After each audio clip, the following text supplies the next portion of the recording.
주요 뉴스입니다. 이스라엘이 축구장 폭격에 대한 보복으로 레바논 수도 베이루트를 공습했습니다. 친이란 무장 세력 헤즈볼라의 지휘관을 노려 공습했다고 밝혔는데 전면전 우려가 고조되고 있습니다.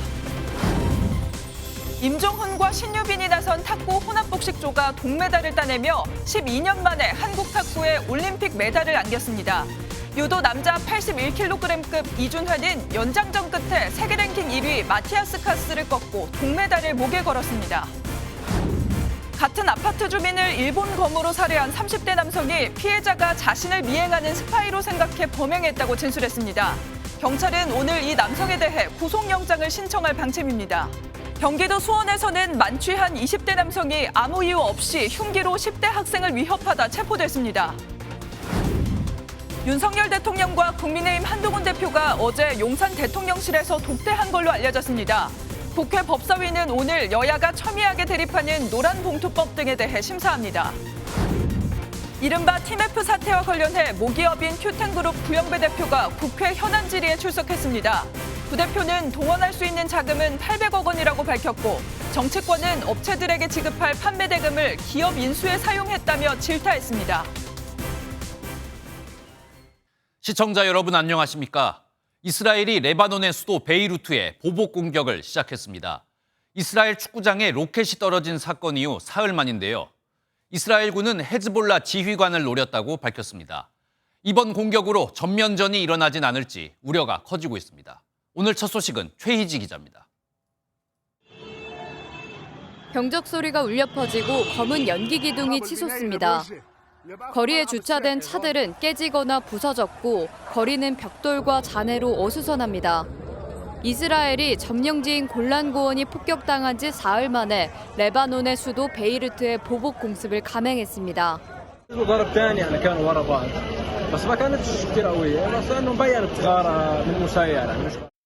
이스라엘은 공습 직후 SNS에 헤즈볼라가 붉은 선을 넘었다며 골란고원 공격의 배후로 헤즈볼라 지휘관을 지목해 표적으로 삼았다고 밝혔습니다. 해당 공습으로 최소 1명이 사망하고 60여 명이 부상을 당한 것으로 알려졌는데 사상자 명단에 헤즈볼라 지휘관이 포함됐는지는 확인되지 않았습니다. CNN은 이스라엘이 경고의 메시지를 보낸 것일 뿐 추가적인 긴장 고조는 원하지 않고 있다고 보도했지만 전면전에 대한 우려는 커지고 있습니다.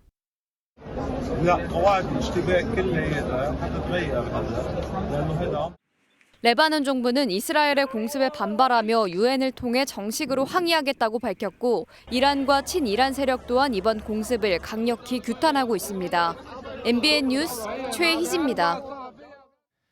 미국 대선을 3개월 정도 앞두고 해리스 부통령과 트럼프 전 대통령이 본격적인 광고전에 들어갔습니다.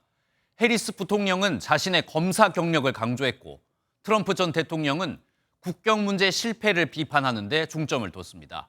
워싱턴에서 최중락 특파원입니다. 해리스 부통령의 선거 광고 제목은 겁없는 카멀라 해리스입니다. 1분 길이로 캘리포니아주 검사 20년의 성과를 소개했습니다. 그러면서 경쟁자인 트럼프 전 대통령이 억만장자와 대기업을 위한 감세를 추진할 것이라고 비판했습니다. This campaign is about who we fight for. To give tax breaks to billionaires and big corporations and end the Affordable Care Act. 전당대회를 앞두고 해리스 캠프가 집행하는 첫 번째 광고로 약 690억 원 비용이 사용됐으며 올림픽 동안 방영될 예정입니다. 트럼프 전 대통령은 새로운 30초 광고를 통해 해리스 부통령이 남부 국경 정책에 실패했다고 공격했습니다. 해리스 부통령이 춤을 추는 장면과 1,000만 명 이상의 불법 이민자 모습을 다루며 능력을 평가절하했습니다. I haven't been to Europe. Kamala Harris failed, weak, dangerously liberal. 트럼프 캠프는 168억 원 규모로 2주간 TV 광고를 예약했습니다. 트럼프 전 대통령은 해리스가 집권하면 미국이 이민 범죄로 대규모 살해될 것이라고 공격 수위를 높이고 있습니다. 선거 광고를 통해 전초전을 치른 해리스와 트럼프는 경합주를 중심으로 본격적인 장외 경쟁에도 돌입할 예정입니다. 워싱턴에서 MBN 뉴스 최중락입니다. 앞서 보신 일본검 피습 사건으로 묻지마 범죄에 대한 불안감이 커지고 있는데 하루도 안 돼서 비슷한 사고가 또 벌어졌습니다. 어제 경기도 수원에서 술에 취한 한 20대 남성이 흉기로 10대 학생을 위협하다 경찰에 붙잡혔는데요. 밤사이엔 충남 공주시에서 국도를 달리던 3.5톤 화물 트럭이 전신줄을 그대로 들이받는 사고도 있었습니다. 사건 사고 소식은 정태진 기자가 정리했습니다.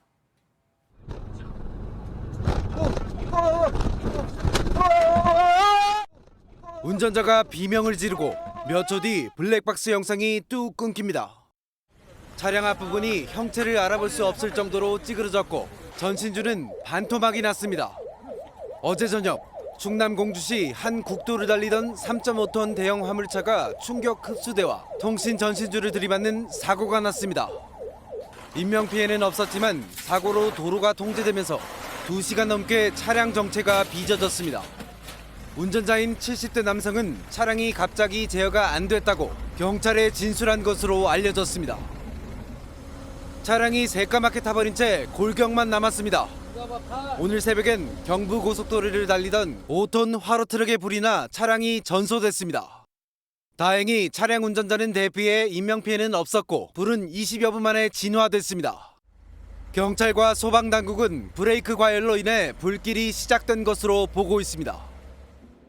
어젯밤 9시쯤 경기 수원의 한 주택가에서는 술에 취한 20대 남성이 10대 학생을 흉기로 위협해 경찰에 현행범으로 체포됐습니다. 검거 당시 20대 남성은 만취 상태였는데 10대 학생은 이 남성이 이유 없이 뒤쪽에서 다가와 흉기로 위협했다고 진술한 것으로 전해졌습니다. 경찰은 이 남성을 상대로 정확한 범행 경위 등을 조사하고 있습니다. MBN 뉴스 정태진입니다. 오늘 하루 중요한 일정을 소개해드리는 굿모닝 오늘입니다. 어떤 일정이 있는지 함께 살펴보겠습니다.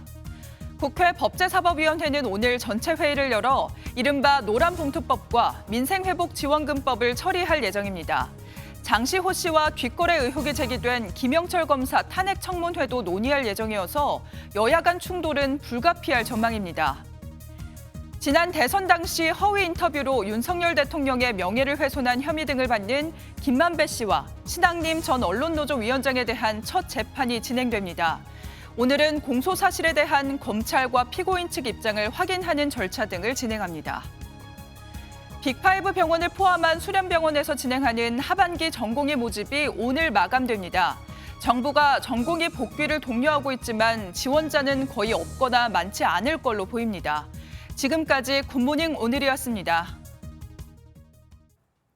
9명의 목숨을 앗아간 시청역 역주행 사고 가해 운전자가 구속됐습니다. 사고 이후 언론에 처음 노출된 운전자는 구속 심사에 출석하면서 숨진 피해자와 유족에게 연신 죄송하단 말을 거듭하며 고개를 숙였습니다. 박혜빈 기자의 보도입니다. 16명의 사상자를 낸 시청역 역주행 사고 운전자 A씨가 어제 구속됐습니다. 법원은 도주 우려가 있다며 구속영장 발부 사유를 밝혔습니다. 죄송합니다. 돌아가신 분과 유족분께 대단히 죄송합니다. 죄송합니다. A씨는 지난 1일 서울 시청역 인근에서 역주행하다 인도로 돌진해 9명을 숨지게 하고 자신과 동승자를 제외한 5명을 다치게 한 혐의를 받습니다. 지난 3차례의 경찰 조사에서 A씨는 줄곧 차량 결함에 의한 급발진을 주장했습니다. 하지만 국립과학수사연구원 분석 결과 A씨의 신발 밑창에는 브레이크가 아닌 가속 페달을 밟은 흔적만 남은 것으로 확인됐습니다. 신발에 엑셀 자국 남아 있었는데 어떻게 생각하십니까? 모르겠습니다. 죄송합니다. 경찰은 이번 주 내로 수사를 마무리한 뒤 A씨의 신병을 검찰로 넘길 방침입니다. MBN 뉴스 박혜빈입니다. 12살 초등학생 여자아이가 집에 혼자 있다는 사실을 알고 찾아가 성폭행한 20대 남성 2명이 경찰에 붙잡혔습니다. 이들 중 한 명은 부모님이 집에 진짜 없는지 영상통화까지 걸어 확인했는데요. 이 남성 둘은 서로 알지도 못하는 사이인데 어떻게 이렇게 똑같은 생각을 했을까요? 김영현 기자가 취재했습니다. 20대 남성이 랜덤 채팅으로 알게 된 12살 초등학생 여자아이에게 보낸 문자 메시지입니다. 집에 혼자 있냐? 부모님이 나간 게 맞냐고 묻습니다. 잠시 후에는 부모님이 집에 없는지 영상통화를 걸어 확인까지 했습니다. 이 남성은 지난 14일 새벽 1시 50분쯤 대전의 한 아파트에 찾아가 홀로 있던 초등학생을 성폭행했습니다. 낚시를 다녀온 부모는 딸의 휴대전화에서 남성과 나눈 문자 내용을 보고 사실을 알게 됐습니다. 초등학생인 걸 알면서도 이렇게 접근을 했다? 이거 보는 순간에도 너무 화가 났고 하늘이 무너지는.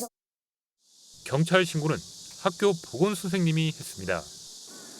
여학생의 팔에서 멍자국을 발견하고 수상하게 여긴 겁니다. 경찰에게 여학생은 놀라운 사실을 털어놨습니다. 10시간 뒤 또 다른 20대 남성이 찾아와 또 성폭행했다는 겁니다. 경찰은 통신 수사를 통해 신원을 파악한 가해 남성 2명 중 1명에 대해 체포영장을 신청했지만 검찰은 이를 기각했습니다. 초범이고 2번, 3번 이 피해자에게 접근을 하지 않았다. 그리고 수사도 잘 받고 있고 그래서 그 이야기 듣고 제가 오히려 따졌죠. 경찰 조사에서 가해 남성 1명은 혐의를 인정한 것으로 알려졌습니다. 경찰은 혐의를 인정한 남성 1명을 불구속 송치하고 나머지 1명에 대해서는 추가 조사를 벌이고 있습니다. MBN 뉴스 김영현입니다. 공군에서 성폭력과 2차 가해로 세상을 떠난 고 이해람 중사 사건 기억하실 텐데요. 그런데 같은 해인 2021년 또 다른 공군 부사관도 똑같이 성추행에 이어 2차 가해를 당한 걸로 드러났습니다. 비슷한 사건이 비슷한 시기에 비슷한 패턴으로 일어난 겁니다. 권용범 기자가 보도합니다. 강원도의 한 공군 부대입니다. 공군 A 하사는 2021년 12월 선임 B 중사에게 성추행을 당했습니다. 부대 야간 근무를 서던 도중 호감이 있다며 머리와 손을 여러 차례 만진 겁니다. 불쾌감을 표현하자 후임에 대한 좋은 감정이라고 둘러댔습니다. 군사법원은 강제추행을 인정했지만 추행의 정도가 심하지 않고 초범이라며 징역 6개월의 선고 유예 판결에 그쳤습니다. 이후 A 하사는 지난해 다른 지역으로 부대를 옮겼는데 비슷한 사건을 다시 한 번 더 겪어야 했습니다. 당직 근무 도중 C 상사가 앞으로 군 생활을 언급하며 신체를 만지는 등 성추행을 당한 겁니다. 불필요한 신체 접촉을 하지 말아달란 호소에 메시지로만 짧게 사과했습니다. A 하사는 1차 성추행 사건 당시 2차 가해를 한 D 중사까지 같은 부대로 배치되자 부대장과 면담하며 도움을 요청했습니다. 하지만 공군은 공식 신고를 하지 않았다며 조치를 취하지 않았습니다. A 하사는 극단 선택까지 시도하는 등 정신적 고통을 호소하고 있습니다. 공군은 피해자 보호와 지원에 최선을 다하고 있다며 뒤늦게 상황 수습에 나섰습니다. MBN 뉴스 권용범입니다. 자신의 신분을 철저하게 숨기고 활동하는 우리 첩보 요원들을 블랙 요원으로 부르는데요. 이 블랙 요원들의 정보를 유출한 혐의로 국군 정보사령부 소속 군무원이 구속됐습니다. 북한의 해킹을 당했다며 혐의를 부인하고 있는데 이 정보사는 북한의 해킹은 아닌 것으로 보고 있습니다. 민지숙 기자입니다. 군사법원은 군무원 A씨에 대해 군사 기밀누설 혐의로 구속영장을 발부했습니다. 정보사 소속인 A씨는 신분을 위장하고 첩보 활동을 하는 블랙 요원의 실명을 포함해 다수의 기밀을 유출한 혐의를 받고 있습니다. A씨는 여전히 자신의 노트북이 해킹됐다고 주장하는 것으로 알려졌습니다. 계속 수사를 해야 되기 때문에 의도에 대해서 제가 말할 수는 없습니다. 다만 확실한 것은 해킹은 아니다라고 하는 것입니다. 군 수사당국은 A씨로부터 기밀을 전달받은 중국 동포가 북한 정보원일 가능성을 주목하고 있습니다. 정보기관 안팎에선 암호명과 실명 등 신분이 노출된 요원들은 첩보 요원으로서의 생명이 사실상 끊겼다고 보고 있습니다. 해외 파견 인원에 대해서 적극적인 복귀 조치를 취했고요. 두 번째로는 출장을 금지한 부분이 있고. 이번 정보 유출로 정보요원 수십 명이 신변의 위협을 느껴 차량과 집, 사무실 등을 처리하지 않은 채 급히 귀국한 것으로 알려졌습니다. MBN 뉴스 민지숙입니다. 북한에선 6.25 전쟁의 정전협정 체결일을 전쟁에서 이긴 정승절이라고 부르며 중요하게 다루고 있습니다. 71주년을 맞아 큰 기념 행사가 열렸는데 이 자리에 중국 대사가 보이지 않았다고 합니다. 중국과 북한 사이에 어떤 일이 일어나고 있는지 김세희 기자가 자세히 알아봤습니다. 전승절 71주년을 하루 앞둔 지난 26일, 김정은 북한 국무위원장은 전쟁에 참전한 중국군을 기리는 조중 우이탑에 헌화했습니다. 이 자리에서 김 위원장은 북한과 중국의 전통적인 우호 관계를 강조했습니다. 혈연종 유대로 맺어진 조중 친선이 열사들의 영생의 넋과 더불어 굳건히 계승 발전되리라는 확신을 표명하셨습니다. 하지만 전승절 당일 기념 행진식과 공연에 왕야쥔 평양주재 중국 대사가 불참했습니다.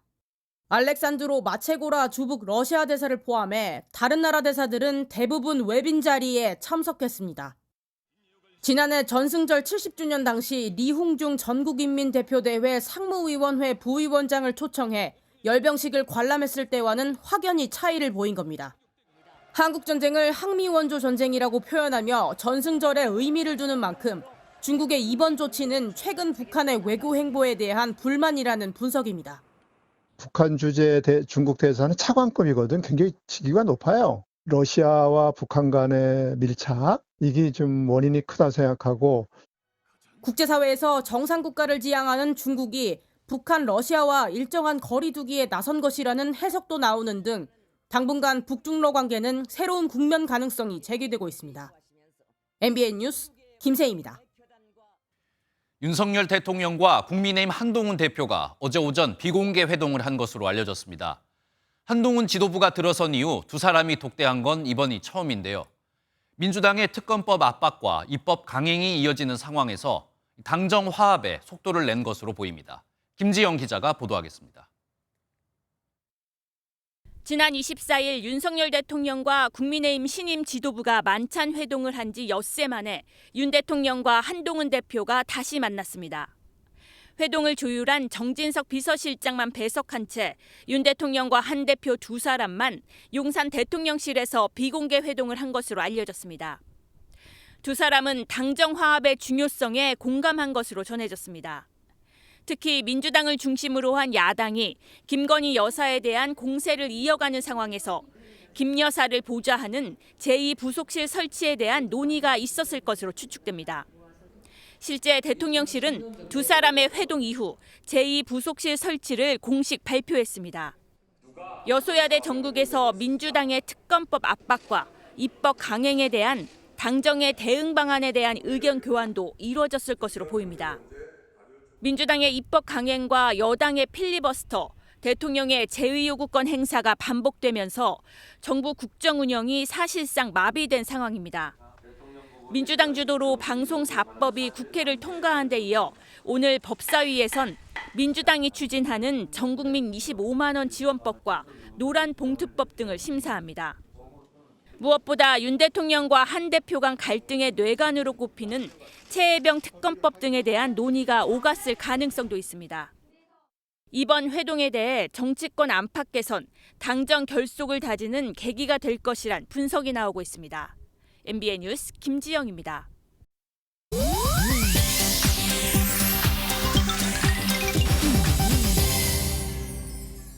인터넷에선 어떤 소식들이 화제일까요? 인터넷 와글와글입니다. 한 온라인 커뮤니티에서 고양이를 유기한 게 아니냐는 누리꾼들의 의혹이 제기되고 있습니다. 최근 한 커뮤니티에 잃어버린 고양이를 찾는다며 글과 사진을 올린 A씨. 이후 한 주민이 우연히 이 고양이를 발견하고 혹시 이 아이냐는 댓글과 함께 사진을 올리자 A씨는 당장이라도 찾으러 갈 듯이 대댓글을 달았는데요. 하지만 주소를 알려주려고 하자 태도를 바꿔 그냥 잘 키워주세요라며 황당한 부탁을 했습니다. 고양이를 잃어버렸다던 보호자가 고양이를 찾았다는 소식을 전해 듣고도 임시보호자에게 떠넘긴 건데요. 결국 고양이는 한국동물구조관리협회에서 보호 중인 걸로 알려졌습니다. 누리꾼들은 버리는 거 아닌 척 버린 거다. 글 올렸는데도 못 찾았다고 말하려고 쓴 것 같다며 안타깝다는 반응을 이어가고 있습니다. 이번엔 이웃을 위해 비치한 나눔우산을 몽땅 가져간 여성이 포착돼 누리꾼들의 공분을 사고 있습니다. 최근 SNS에 올라온 사연인데요. 미용업계에 종사하는 글쓴이는 장마철 같은 층 분들을 위해 우산 6개를 엘리베이터 앞에 두고 안내문을 붙인 뒤 퇴근했다는데요. 나중에 CCTV를 보니 한 여성이 나타나 우산들을 모두 챙겨 사라졌다고 합니다. 이뿐만이 아닌데요. 이 여성은 우산이 있던 곳으로 돌아와 우산 꽂이를 챙기고 안내문까지 찢어 수거한 뒤 자리를 떴다고 합니다. 글쓴이는 나의 선의가 산산조각이 나버렸다며 토로했고 누리꾼들은 인간의 탐욕은 강하다, 얼굴을 공개해야 한다는 반응을 보였습니다. 중국의 한 은행 직원들이 10만 조각 이상으로 잘게 찢어진 지폐들을 일일이 손으로 붙여 모두 복원한 사연이 알려졌습니다. 외신에 따르면 지난달 중국 쿤밍에 있는 은행에 한 여성이 조각조각 잘린 지폐를 가져왔는데요. 금액은 3만 2천 위안, 약 610만 원으로 지폐를 현금으로 바꿔달라며 사정했다고 합니다. 정신질환을 앓던 가족이 지폐를 다 조각냈다고 하는데요. 사연을 접한 은행은 직원 4명을 투입해 손톱보다 작은 조각까지 확대경을 동원해 밤을 새워 종이 조각들을 이어붙였는데요. 그 결과 22일 만에 지폐를 모두 복원하는 데 성공했습니다. 누리꾼들은 기적 같은 일이 일어났다며 은행 직원들의 정성에 찬사를 보내고 있습니다. 인터넷 와글와글이었습니다. 티몬과 위메프 사태가 터진 후 처음으로 큐텐 구영배 대표가 언론에 모습을 드러냈습니다. 국회에서 열린 긴급 현안 질의에 참석해 죄송하다며 고개를 숙였는데요. 하지만 돈이 어디에 있는지, 이번 사태를 어떻게 수습할지 뚜렷한 답은 내놓지 못했습니다. 먼저 최돈희 기자가 보도합니다. 판매대금 정산지연 사태가 발생한 지 22일 만에 구영배 큐텐 대표가 고객과 판매업체, 국민에 사과하며 고개를 숙였습니다. 죄송합니다. 구 대표는 가진 것을 모두 내놓겠다며 동원 가능한 자금은 800억 원이라고 밝혔습니다. 큐텐그룹에서 동원 가능한 시제 규모 얼마입니까? 우리가 최대한 동원할 수 있는 자금 그건 800억인데 800억? 바로 이 부분으로 다 투입할 수 있을지에 대해서는 하지만 미정산 판매대금 규모가 1조 원을 넘을 것으로 추산되는 만큼 여야 의원들은 큐텐으로 넘어간 판매 대금의 행방을 추궁했습니다. 티몬의 판매 결제 대금 한 월간 결제 대금은 수백에서 수천억까지도 이르게 되는 건데 그 돈이 지금 다 어디 있는지 모르겠다는 겁니다. 국민 기만합니까 지금? 저 그 부분에 대해서 없습니다. 정산을 못 받은 피해 업체가 수갑을 보내왔다며 다그치기도 했습니다. 이걸 보내와서 구속영장 도망간다고 또 뭘 보는지 아세요?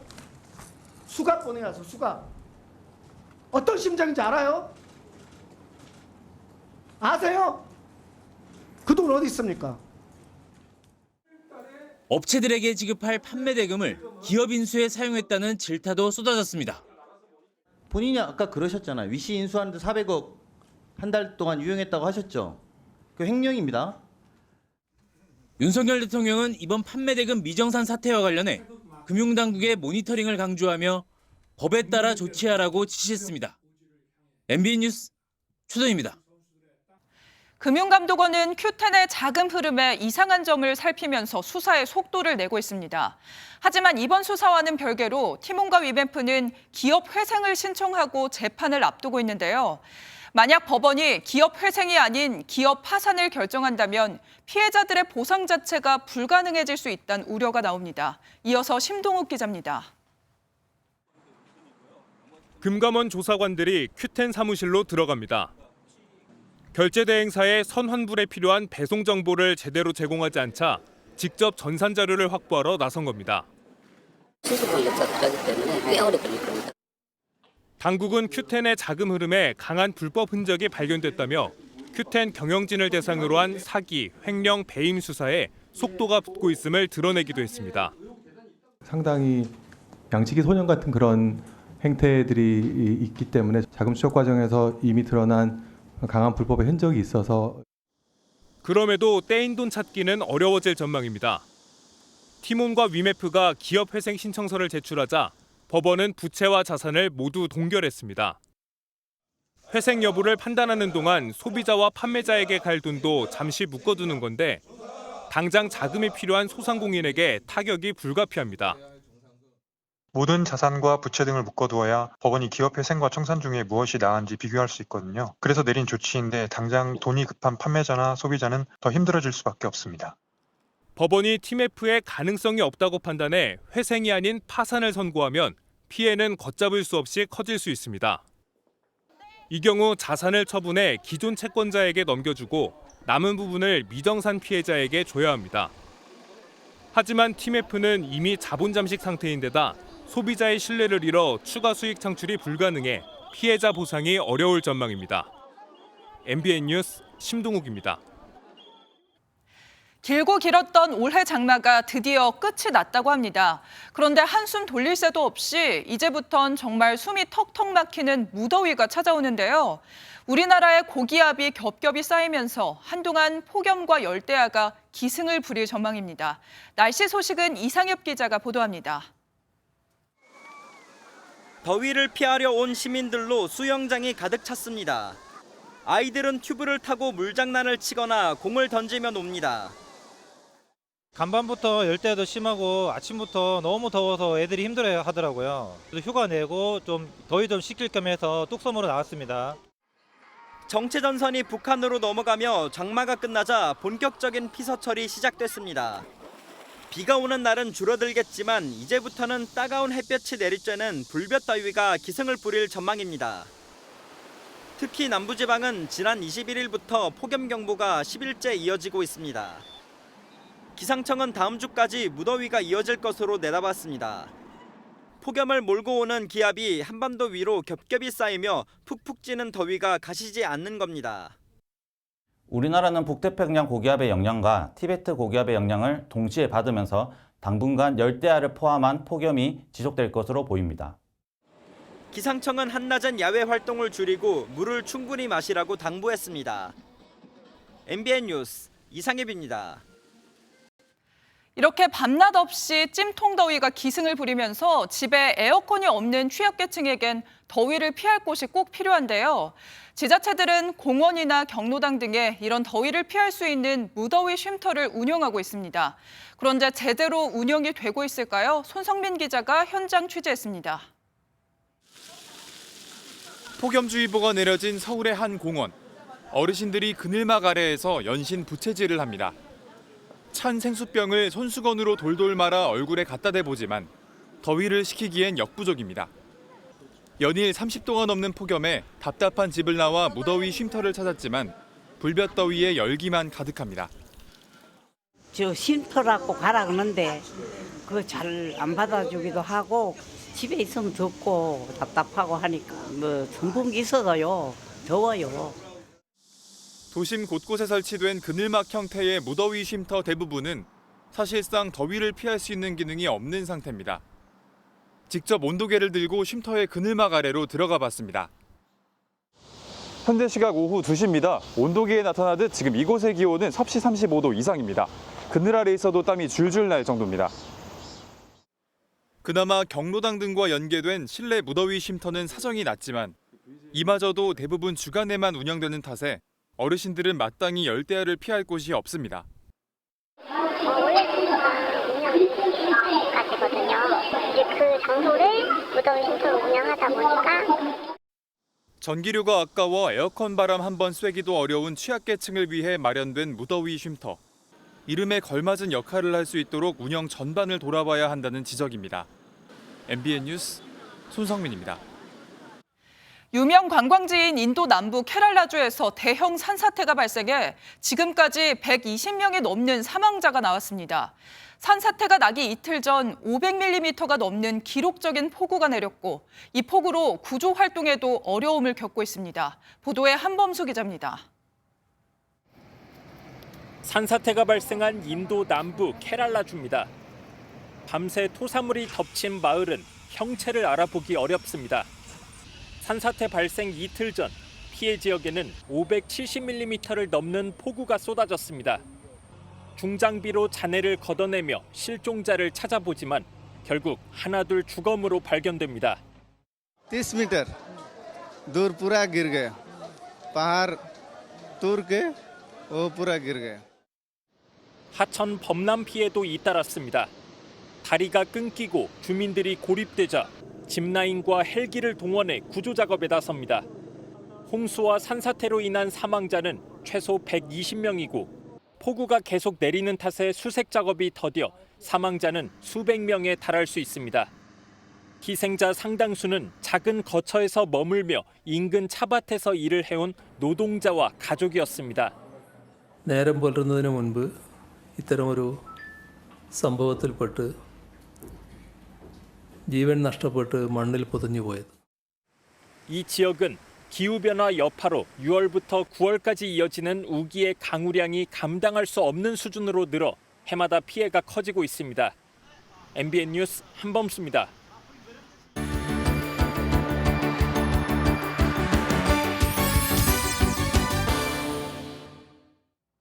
굿모닝 월드입니다. 여기 샐러드에 올라가는 토핑이 좀 독특합니다. 우리가 흔히 아는 여느 샐러드와는 조금 다르다는데요. 대체 뭐가 들어가길래 그런 걸까요? 화면으로 만나보시죠. 셰프가 정성스럽게 샐러드 위에 올리는 토핑이 놀랍게도 귀뚜라미입니다. 최근 싱가포르에서는 귀뚜라미와 메뚜기를 포함한 16종의 곤충이 식용으로 승인됐는데요. 자연스럽게 곤충을 식재료로 쓰는 식당들이 늘고 있는데 손님들도 이색 식재료에 흥미를 느끼고 있습니다. 유엔 식량농업기구에 따르면 곤충은 이색적인 식감을 느끼게 할 뿐만 아니라 지방과 단백질, 비타민 등 영양소도 풍부하다고 하네요. 그래비 얼룩말을 아시나요? 얼룩말 중에서 가장 몸집이 크고 멸종위기종으로 분류되는 포유류 말목과 동물인데요.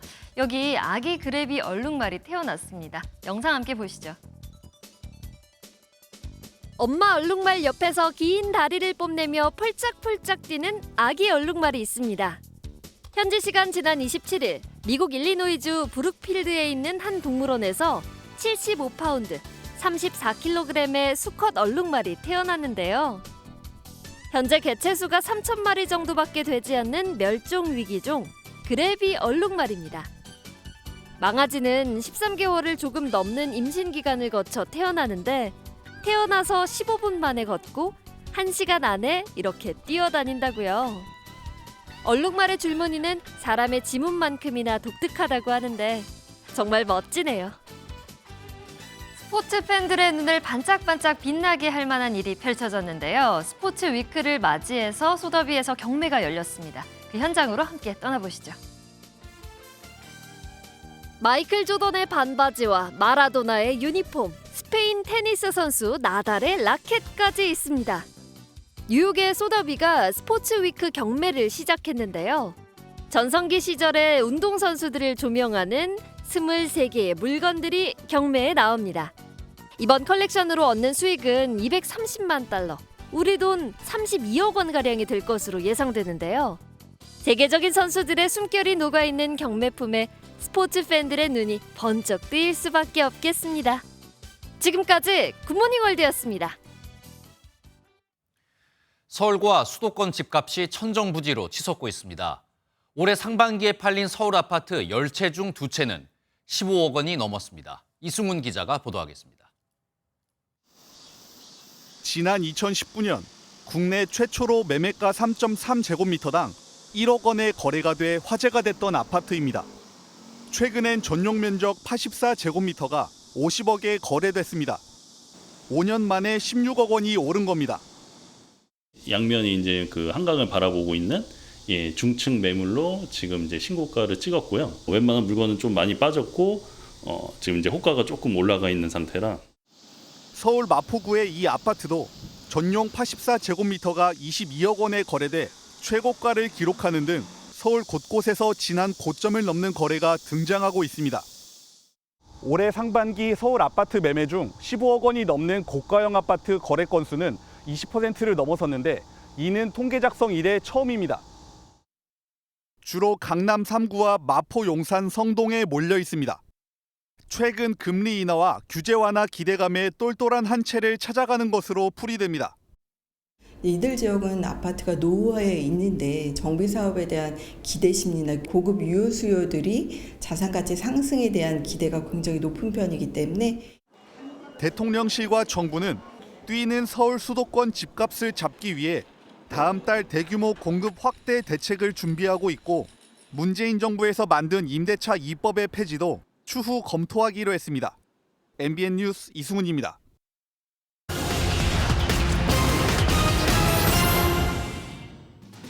고물가 상황에서 소비자 부담을 줄이기 위해 우유업계가 우유값을 올리지 않기로 합의했습니다. 우유값 동결은 지난 2020년 이후 4년 만인데 빵과 과자, 아이스크림 같이 우유가 들어간 제품 가격도 유지될 것으로 보입니다. 정부는 우유값 동결을 결정한 낙농가의 생산비 부담을 낮추기 위해 대책을 추진할 예정입니다. 연금을 받는 고령층이 올해 처음으로 800만 명을 넘어섰습니다. 국민연금을 받는 55세에서 79세 사이 국민은 1년 전보다 5.1% 늘어났고 월 평균 수령액도 82만 원으로 지난해보다 약 10% 정도 올랐는데요. 남성은 평균 106만 원, 여성은 57만 원을 받는 것으로 조사됐습니다. 스팸 문자를 뿌려서 부실 기업에 주가를 띄운 리딩방 업체 직원이 구속됐습니다. 이 직원은 부실 기업의 주가를 올리기 위해 스팸 문자 2,300만 개를 대량 살포해 17억 원을 챙긴 것으로 파악됐습니다. 해당 업체 주식은 스팸 문자 이후 대량의 매수가 이뤄졌는데 현재는 상장 폐지 절차를 밟고 있습니다. 지금까지 굿모닝 경제였습니다. K리그 올스타와 친선 경기를 치르기 위해 2년 만에 내한한 프리미어리그 토트넘이 공개 훈련으로 팬들과 만났습니다. 그야말로 구름 인파가 몰렸고 환호성이 경기장을 가득 메웠다고 하는데요. 서울 월드컵 경기장이 아닌 토트넘의 홈 경기장 같은 분위기였다고 합니다. 박규영 기자가 현장 취재했습니다. 경기장 곳곳에 손흥민의 유니폼이 보이고 필드에 오른 손흥민이 공을 잡을 때마다 곳곳에서 팬들의 열렬한 환호와 박수가 터져 나옵니다. 상암 월드컵 경기장에 등장한 토트넘 선수들을 보기 위해 수많은 팬들이 경기장을 찾았습니다. 티켓팅하면서 사실 전날 꿈도 꾸고 안 될까봐 여기 와서 보니까 정말 뿌듯하고 선수들 보니까 많이 행복합니다. 마치 토트넘의 런던 홈구장을 연상케 하는 분위기에 선수들은 진지하게 훈련에 임했고 포스테코글루 감독도 기쁜 마음을 숨기지 못했습니다. How admired Sonny is in his own country, and I guess the privilege for us to be able to share that with him, and yeah, we can see the love that the people. 팬들과 함께한 오픈 트레이닝을 성공적으로 마친 토트넘 핫스퍼는 오늘 저녁 8시 팀 K리그와의 친선 경기에 나섭니다. MBN 뉴스 박규원입니다. 어제 기상청에서는 올여름 장마가 종료됐음을 공식 선언했습니다. 이제는 1년 중 가장 무더운 시기로 접어들겠습니다. 전국적으로 폭염특보도 계속되는 가운데 낮에는 폭염이, 밤에는 열대야가 장기간 지속되겠습니다. 더위에 지치지 않도록 건강관리 잘해주셔야겠습니다. 오늘 낮에